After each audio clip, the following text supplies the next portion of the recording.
So you have to ask, since China is the biggest country in the world, our main rival, largest economy, what does the Biden administration think of this? We must have a position on it. We have a State Department that exists to think up positions on things like this.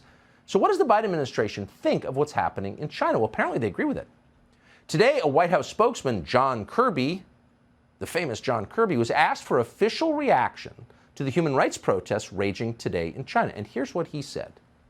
What is the president's reaction when he hears protesters in China chant freedom or Xi Jinping step down? The president's not going to speak for protesters around the world. They're speaking for themselves. And so there's no reaction? These protesters are speaking for themselves. What we are doing is making it clear that we support the right of peaceful protest. The protesters are speaking for themselves. Haven't we spent $60 billion to prop up the corrupt government of Ukraine because they're on the side of freedom and democracy, even though it's not a free or democratic country? But that's the pretext. We're for freedom.